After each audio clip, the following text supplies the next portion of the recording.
Olá, seja bem-vindo. Meu nome é Joel Neto e você está conosco aqui no prédio da Igreja Revive, em Atibaia. E esse podcast que vamos fazer hoje é para falar sobre o livro do pastor Carlos Macor, que está aqui conosco. Ele vai se apresentar daqui a pouco.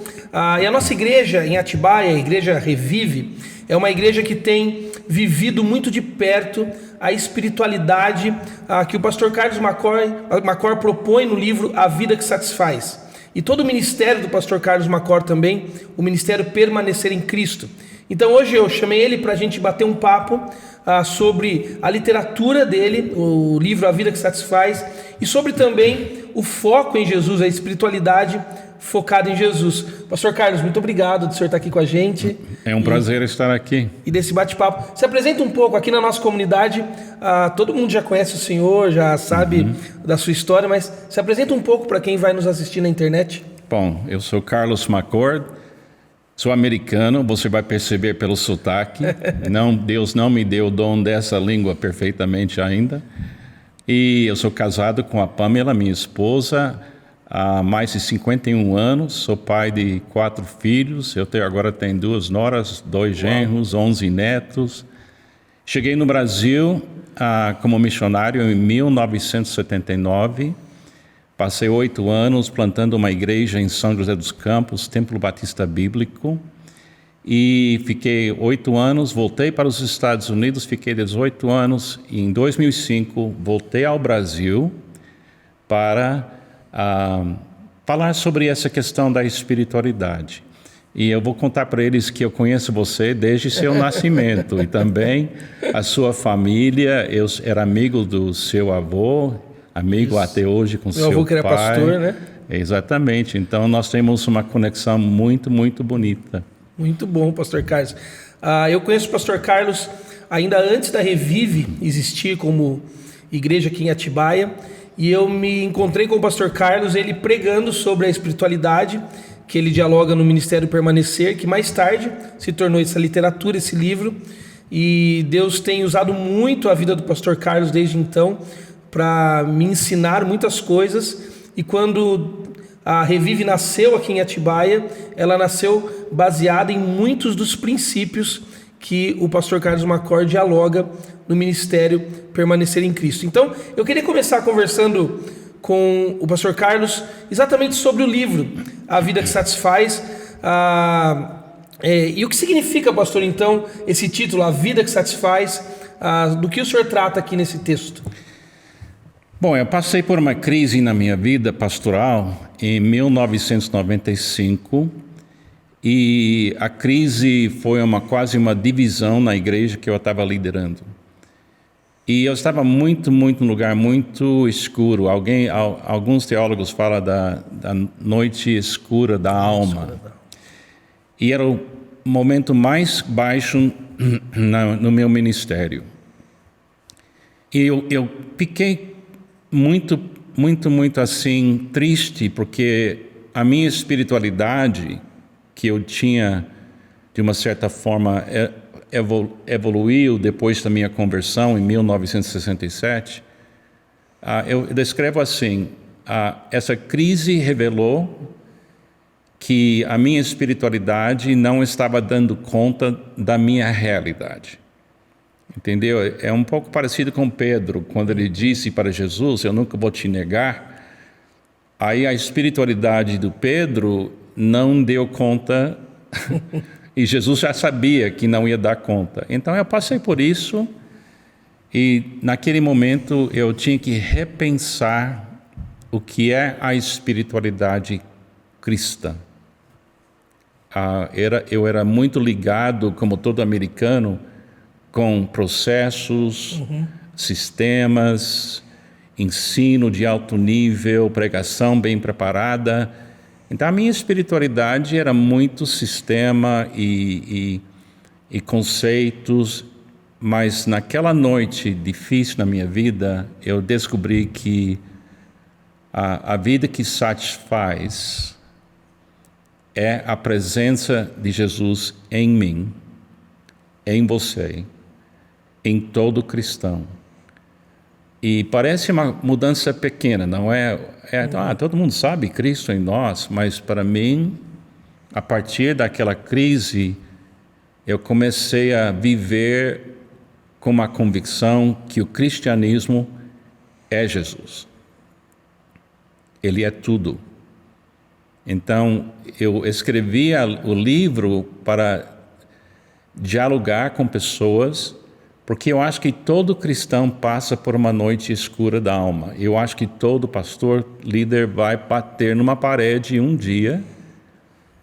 E eu fiquei tão chocado com essa crise na minha vida. Eu nunca tinha intenção de ser autor de livros.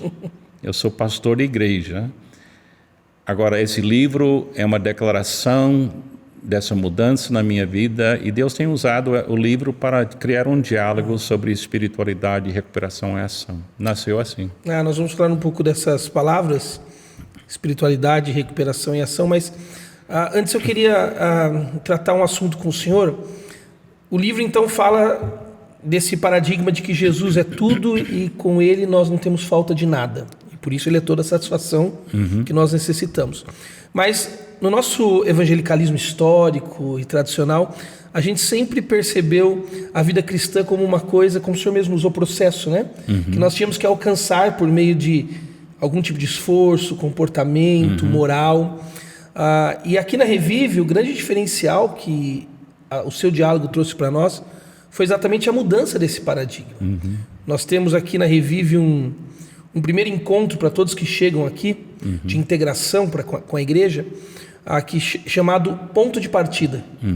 E o ponto de partida é exatamente mostrar para as pessoas que nós partimos de uma abundância em Jesus Cristo. Sim. Que Jesus é toda a vida que precisamos, e quando Ele está em nós, nada mais está faltando. Então não há um processo para alcançar algo que não temos, mas um trabalho para lidar com aquilo que já temos em nós e colocar para fora na interação com a realidade. Então eu queria que o senhor falasse um pouquinho sobre isso, a partir da nossa experiência aqui, sobre Jesus como esse ponto de partida da espiritualidade. O que aconteceu foi consagrado como pastor em 1976, muitos anos atrás. Fui treinado através de um movimento chamado Batista Bíblico, Sim. que era o povo que me alcançou para Jesus. Eu estou eternamente grato. Eu também. Entendeu? Então, eu são heróis da minha vida. Mas o que aconteceu é que eu fui treinado, de uma certa forma, Joel, de olhar para a congregação na minha frente todo domingo e diagnosticar o que está faltando na vida delas. Então eu vou me preparar uma mensagem da Bíblia que vai preencher nas pessoas semanalmente o que falta. Mas quando a igreja chegou a ser quase 2.000 pessoas na minha frente, lá nos Estados Unidos, nos cultos, imagine... Preencher todos eles. Imagine a tarefa. O que mudou é que hoje eu entendo que o recurso do discipulado já vive na pessoa. Uau. E isso me aliviou um cargo enorme de preocupação, porque todo domingo eu pregava, eu estava no escritório aconselhando pessoas, discipulando, mas eu estava colocando dentro deles o que falta. E eu comecei a ficar meio assim cansado de tentar colocar a vida cristã nas pessoas, através das Escrituras. As minhas pregações foram sérias e bem preparadas. Eu preguei no livro de Romanos, levou quase 3 anos. Entendeu? Eu levava muito a sério. Mas chegou uma hora que eu diria assim, e eu aprendi isso no Brasil, isso é muito importante. Quando eu cheguei aqui no Brasil, eu nunca tinha lidado com pessoas analfabetas. Nos Estados Unidos, eu nunca vi um membro de uma igreja lá que era uma pessoa analfabeta. Chego aqui no Brasil, em 1979, e aí vem as Donas Marias que nem sabem nem ler. Mas descobri que eram os melhores crentes que eu já vi na minha vida, essas Donas Marias. Então eu comecei a perceber, e mudei de paradigma, é que eu não creio mais, Joel, que Jesus deixaria um sistema de discipulado que beneficia os países mais ricos, como os Estados Unidos, que têm recursos e têm prédios, porque eu vi que a Dona Maria, analfabeta, estava vivendo Jesus. E isso deu uma coisa na minha cabeça, eu tenho que repensar isso. Então, o que mudou? Hoje eu falo para as pessoas, eu não pratico mais o modelo, o ponto de partida, de colocar o que falta nas pessoas. Entendeu? É peso, eu não queria carregar esse peso mais. Eu não sou a vida cristã nas outras pessoas. Eu não tenho poder sobre a vida cristã através do meu ensino bíblico. Hoje eu entendo que cada pessoa que eu vejo na minha frente já tem a vida cristã. Então, meu ponto de partida com ela não é o que ela falta. Meu ponto de partida é ajudá-la a externar como fruto a vida cristã que ela já tem. Então, quando eu vejo você, ou quando eu vejo qualquer outro cristão, um recém-nascido, ou a pessoa que acabou de se converter, eu sempre falo para ela, você tem a mesma vida cristã que eu tenho. Sim. Porque eu não quero criar uma hierarquia de quem tem e quem não tem. Porque numa vinícola é tudo no mesmo nível. Então, isso foi uma longa expressão dessa responder Sim. a pergunta, mas... Nós vamos falar um pouco da vinícola, até por conta do texto de João 15, da videira. Mas eu queria tocar num assunto, continuando esse que o senhor falou. O apóstolo Paulo fala aos Gálatas que Cristo precisa ser formado em nós, né? Que ele está trabalhando arduamente, né? Sofrendo dores de parto, até que Cristo seja formado em nós. Mas, como o senhor está explicando, e como nós vivemos aqui na Revive, nós entendemos que toda a vida cristã já está em nós. Sim. Então, como nós trabalhamos esse aspecto formativo da vida cristã, então o aspecto formativo é aprender a viver a vida que já habita em nós? Sim, eu vejo assim, e, por exemplo, se eu acreditar que na hora que uma pessoa aceita Jesus, ele se transforma em tudo. Paulo fala em Colossenses capítulo 3, Cristo é tudo, está em todos. Então, se eu começar como ponto de partida que eu estou lidando com uma pessoa que tem a mesma espiritualidade que eu tenho, em vez de eu olhar para elas e pensar, que pena que não teve uma formação teológica como a minha, que pena que não tem tantos livros na biblioteca. Não, eu não posso imaginar mais que Jesus deixaria um sistema de discipulado que despreza aquela pessoa na África ou naquela pessoa em um país super pobre, que ela tem que aguardar anos e anos e anos e talvez nunca vai ter os recursos. Não, eu tenho que olhar para ela dizendo, Cristo em nós é tudo. Então isso elimina aquela questão de masculino, feminino, rico, pobre, judeu, grego. Agora, o que significa a formação? Eu nasci com o DNA dos meus pais. Eu sou, aqui na tua presença, eu sou uma revelação do DNA do meu pai e da minha mãe. Agora, esse DNA que eles me deram, eu estou usando porque é a única alternativa que eu tenho. Eu não posso ter outro DNA. Eu tenho que viver com esse DNA.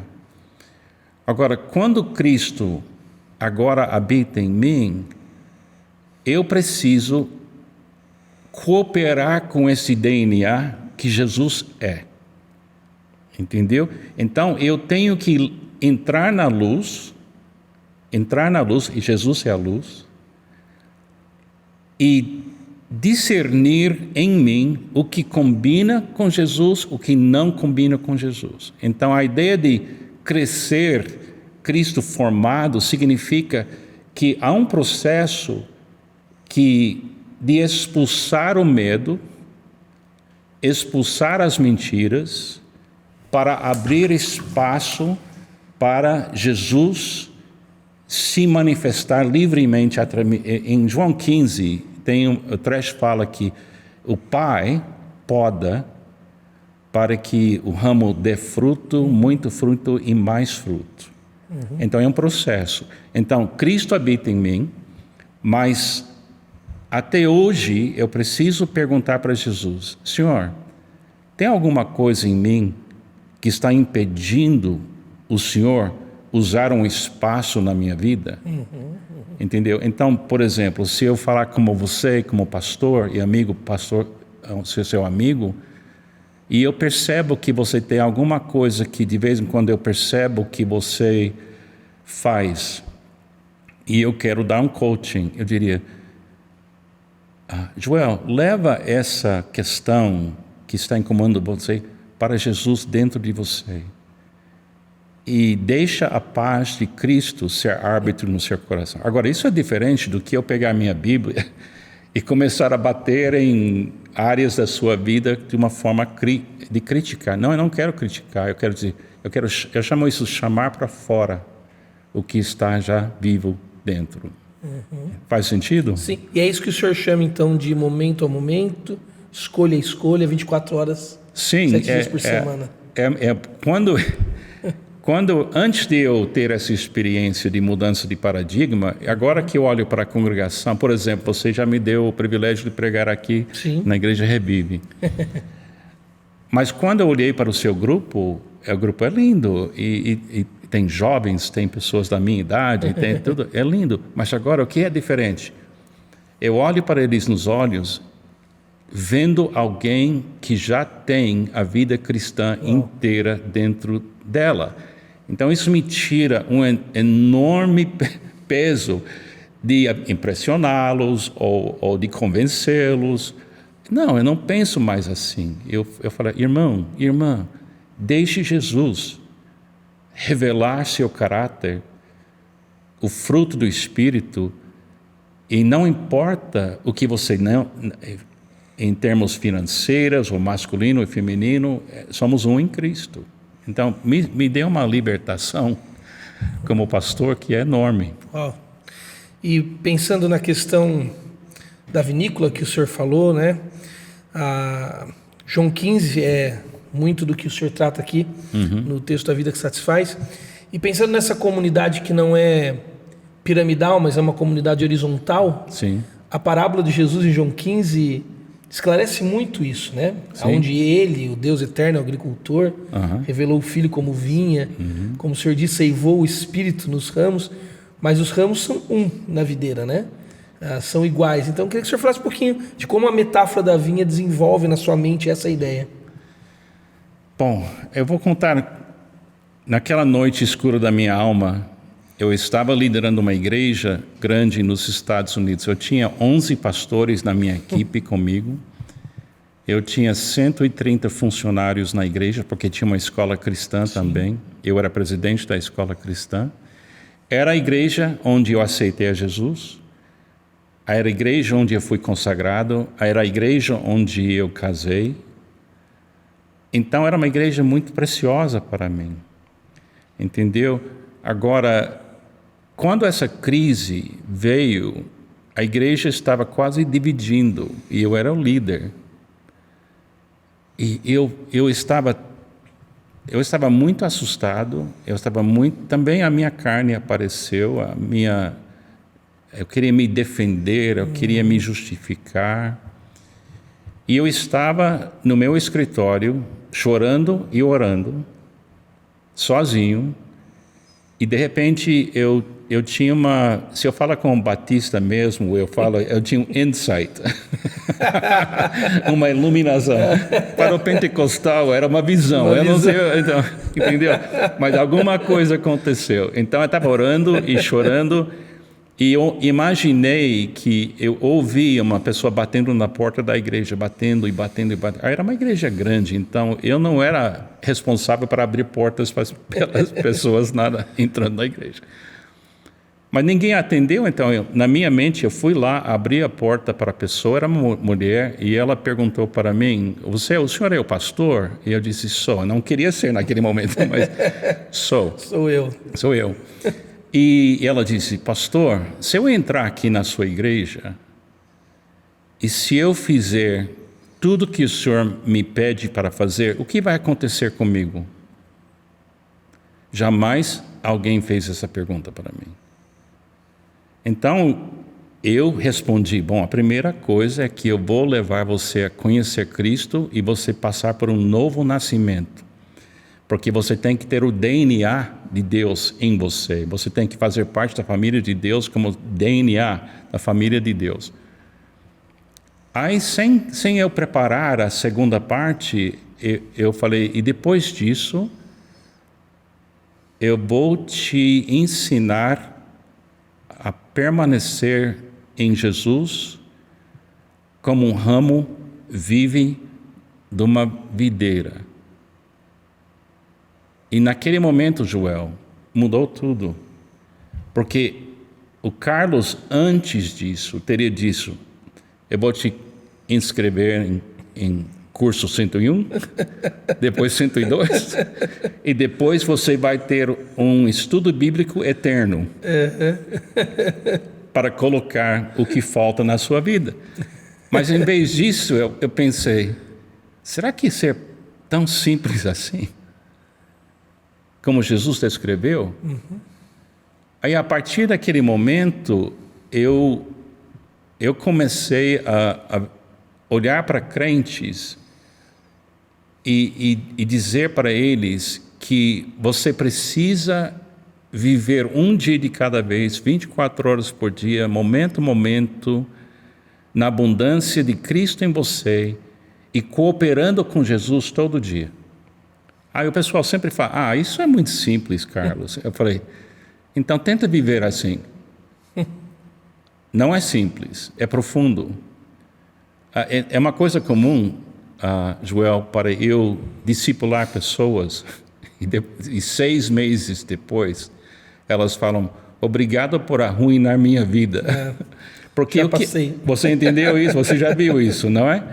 Por quê? Porque eles sabem ser bom cristão.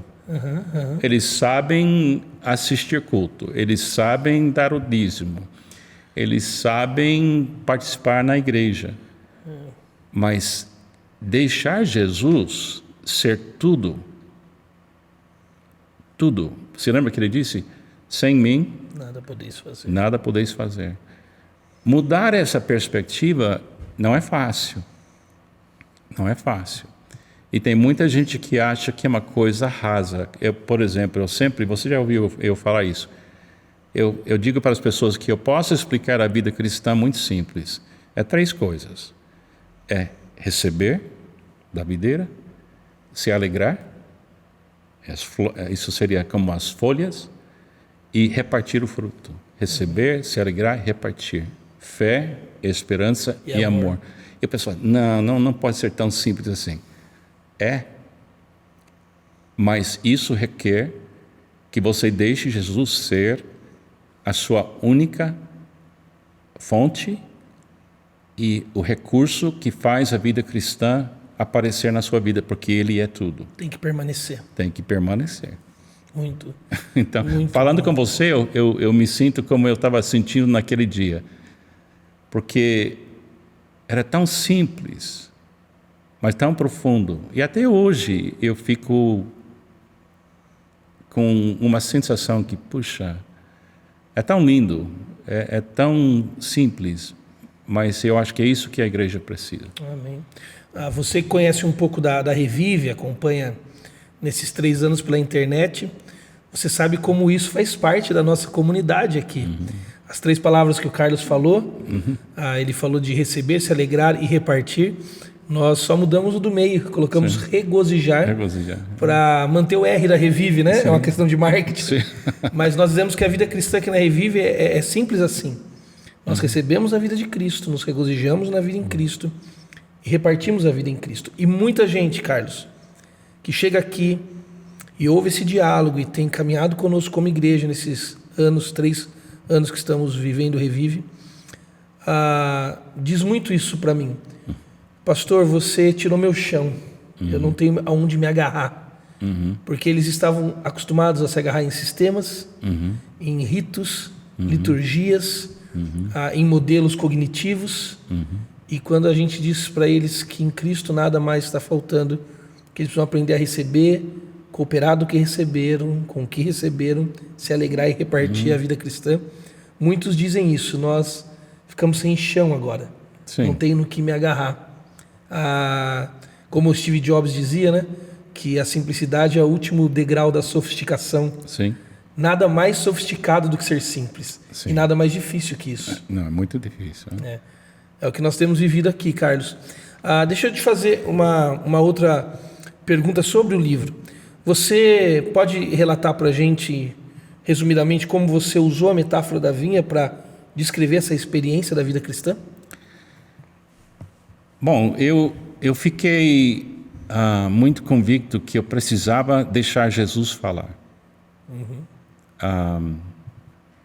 Eu acho que nós não estamos dando para Jesus a palavra final. Eu sou tão... A Bíblia para mim é a coisa material mais preciosa que eu tenho.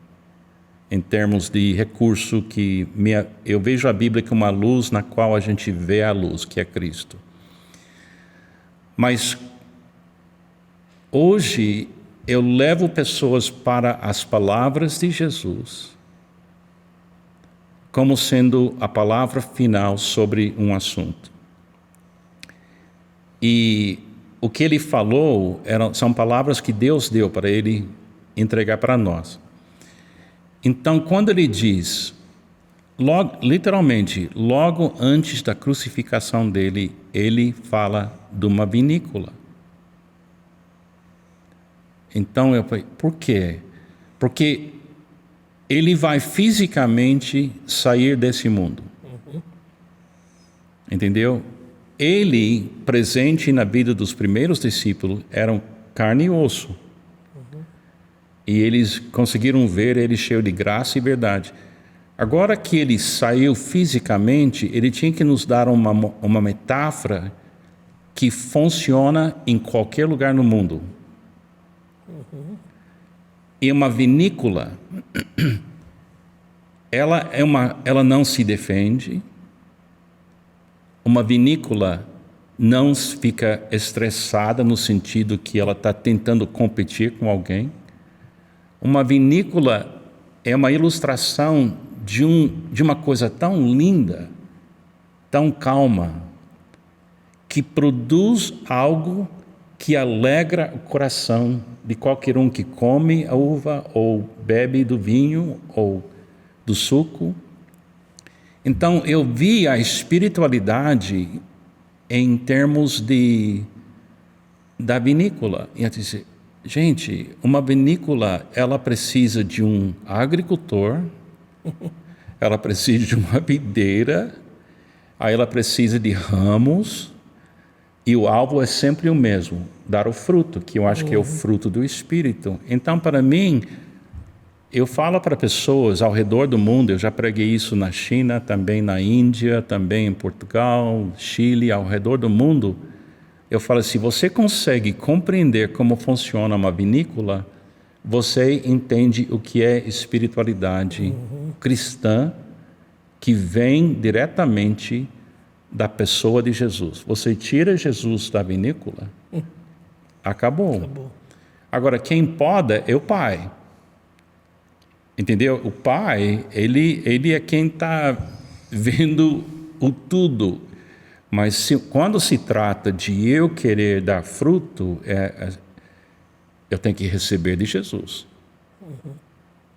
Eu tenho que receber. E eu vivo agora com essa compreensão. Agora, tem as outras metáforas, por exemplo, o rebanho, a água viva, quem crê em mim do seu interior. Então, é uma metáfora, mas por alguma razão, essa metáfora me transformou. Porque agora eu vejo a igreja como uma vinícola. Então, por isso, revive, e eu quero elogiar você. Você explica essas perguntas melhor que eu. Você já tem trabalhado isso há tanto tempo, mas revive é uma vinícola. Sim. É um rebanho. É cheio de gente que tem água viva. Agora, eu gostaria de encorajar pessoas. Ouça cada palavra de Jesus como sendo o assunto fechado. Entendeu? O que ele fala, para mim, eu vou viver. Agora, quando eu tento exigir de alguém que ela entenda a Bíblia inteira, eu acho que ela fica assustada, porque ela fala, não, você é um pastor, você tem tempo para estudar. E coitado dela, ela está vivendo um mundo lá difícil, lá fora, mas eu falo, não, você ouça Jesus. Ouça Jesus. Eu falo de voar, ver Jesus, ouvir Jesus, amar Jesus e repartir Jesus. Essa é a sua tarefa. E uma coisa também que essa metáfora da vinícola, da vinha, tem nos ajudado muito, é que ela traz a ideia também do descanso do ramo, não é? Porque quando o ramo reconhece que o fruto não é dele, que não é recurso dele, que não vem pelo esforço dele, mas vem pela capacidade de viver permanecendo conectado à vinha, no cuidado do agricultor, na seiva do Espírito Santo, nesse trabalho do Deus Trino, o ramo aprende a descansar. Sim. Porque ele sabe agora que não é, ele vai viver as estações, como o senhor trabalha no livro, vai viver a estranha perfeição do mundo, Sim. como o senhor trabalha no livro, o mundo perfeito, para nos levar ao que nós precisamos, mais estranho, porque é um mundo caído, mas trabalha na vida do discípulo, do ramo, essa capacidade tão difícil na vida cristã, que é descansar, porque a religião tem a tendência de nos fazer cansados, Sim. sempre atrás de algo que ainda não conseguimos. O primeiro sinal que uma igreja está com saúde espiritual não é ação, é descanso. Agora, eu faço parte, eu gosto de igrejas grandes, eu gosto de igrejas ativas, eu gosto muito de igreja, e não é uma questão de igreja pequena ou igreja grande, mas ela tem que ser uma igreja frutífera. E ela precisa de descanso interior. Entendeu? Ela precisa saber entrar no santuário e deixar Jesus revelar para nós o que Ele é, o que Ele faz, o que Ele quer, e entender que é como a minha esposa Pamela, os versículos que ela usa para a vida dela, é Provérbios 3, 5 e 6, não se apoie no seu próprio entendimento. Isso é descansar. Sim. Eu criei essa ideia que eu não sou, mas Ele é, eu não sei, mas Ele sabe, eu não tenho, mas Ele tem, eu não posso, mas Ele pode. Isso não é para desprezar eu, Carlos, ser humano. É para me colocar perante Ele em pobreza de espírito. Sim. Entendeu? Então, esse alívio, especialmente para pastores, porque pastores, eles sentem pressão de ser a vida cristã na vida das pessoas. Isso. E o povo quer. O povo quer. Pastor, o senhor tem a unção. Ore por mim. Ore por mim. Espera aí, vou orar. Com você. Mas eu não tenho mais Jesus do que você tem. Talvez ele ocupa mais espaço em mim. Porque eu tenho muitas podas, ele me trabalhou muito. Aprendi a cooperar. Cooperar. Então, a diferença, mas a qualidade da vida cristã é uma só. Ninguém pega DNA divina de Jesus em pedaços. eu não peguei o DNA dos meus pais em pedaços.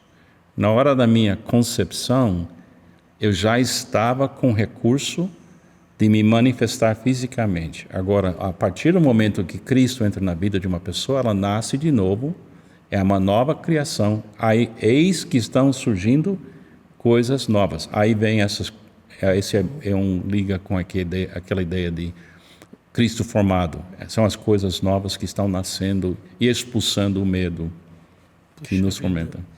Essa questão do medo também que o senhor está dizendo, a gente conversa muito sobre isso, né? De que é o medo da gente não ser suficiente. Sim. Não dar conta das demandas da vida. Sim. E esse descanso em Jesus nos ensina que Ele já deu, né? Ele já fez por nós. Sim. Que cabe a gente descansar nele. O senhor trabalha muito isso no Sermão da Montanha até, né? Sim. Naquele seu estudo. Durante esses anos com esse diálogo, agora quase 18 anos aqui no Brasil, eu estou tendo esse diálogo com líderes especialmente, pastores especialmente. Eles sempre falaram para mim, depois de eu fazer o curso, ler o livro, e depois do livro? E aí eu falei, bom, eu não sei exatamente o que vem depois, mas o que aconteceu agora é que alguém me indicou um livro de um autor chamado E. Stanley Jones. Ele era missionário metodista na Índia há 55 anos, no século passado. E tem um livro que não tem em português, infelizmente, mas é chamado Cristo no Monte. Não deve ser o Sermão do Monte, é uma pessoa no monte. Cristo no monte. Não é uma ideia. Não é uma ideia. E Deus me deu a oportunidade de, depois de levar a pessoa a entender o que é João 15, eu levo a pessoa através de um curso chamado Jesus no Monte, o centro e circunferência do amor. E o que eu entendi agora é que o Sermão do Monte foi Jesus dizendo, esse é o caminho estreito. Ele descreve o caminho estreito. A entrada no caminho estreito e apertado é pobreza de espírito, lágrimas, mansidão, toda aquela lista das bem-aventuranças. Aí em capítulo 6 ele disse, olha, seu inimigo é uma mente dividida. Eu chamo isso de uma dobras na alma. Muito bom isso. E agora eu ensino pessoas o Sermão do Monte. Porque tem uma promessa no Sermão do Monte. Quem ouve essas palavras e as pratica, ele não fala que ela produz fruto, mas está aí a ideia de fruto também. Mas ela tem uma estabilidade. Sim. Então vem o vento e as inundações, entendeu? Mateus 7. Então eu ainda estou crescendo nisso. Eu acho que vou estar crescendo até eu chegar no céu. Mas eu uso muito o Sermão do Monte hoje também. E é legal dessa ideia das dobras da alma, porque a dobra na alma impede da gente cumprir o porquê nós fomos criados, amar. Sim. É como Deus nos criou no amor dele, nós fomos criados para amar, né? Sim. Quando alguém pergunta para mim o que significa carregar a cruz, é outra pergunta, pessoa assim. E essa coisa que eu falo, olha, uma certa quantidade do amor divino precisa entrar nesse mundo através de você. Por exemplo, você está casado com a Mônica, você tem 3 lindos filhos. Agora, a Mônica só tem um marido, é você. Então, Deus quer amar Mônica e Ele escolheu você para ser esse canal na vida dela. Isso é a sua cruz. Quando eu comecei a ler na Bíblia, no início, tomar a cruz, eu pensei, a minha cruz é todas essas pessoas chatas na minha vida. Hoje eu entendo assim, não, a minha cruz é quem Deus quer que eu ame com o amor dele. E a primeira pessoa sempre é Pamela. Sim. Mas agora eu tenho 4 filhos, 2 noras, 2 genros, 11 netos. Eu já tenho uma turma de 21 pessoas que um dia perante Deus pergunta, Carlos, você amou essas pessoas? Ele vai saber, porque aquela ideia de dívida, você lembra daquela oração do Pai Nosso que perdoa as nossas dívidas. A dívida é o amor que eu deveria ter entregado para alguém que eu não entreguei. Cria-se uma dívida. O senhor uma vez usou comigo uma ilustração muito, muito incrível, que é uma ponte que tem duas placas. O senhor lembra disso? Sim. Poderia repetir? Quando eu estava criando nossos filhos, eu não venho de uma formação cristã em casa. Meu pai era um homem muito bom, mas faleceu quando eu tinha 10 anos de idade. A sua família me abençoou, seu pai. Eu vi ele lidando com o pai dele anos atrás e ele pediu a bênção do pai. Entendeu? Na minha frente. Eu nem falava português naquela época.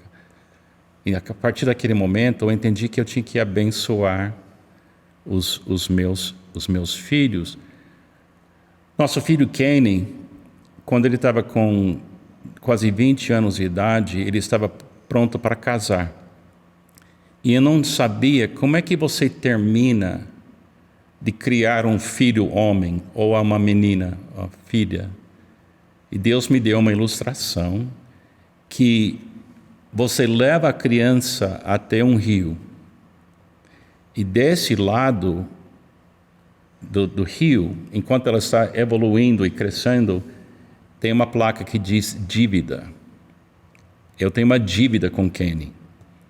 Eu preciso levar ele até o ponto de ele cruzar esse rio, que ele sair da infância, entrar na vida adulta, e ele passar pela ponte, e ele consegue assumir como adulto. Então, mas eu tenho que falar com ele claramente, eu tinha que falar isso.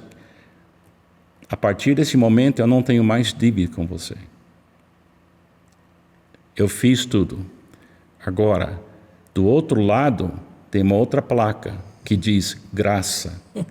Eu estou aqui eternamente, se você precisa de mim, mas não vem me cobrando uma dívida. Faz sentido? Todo.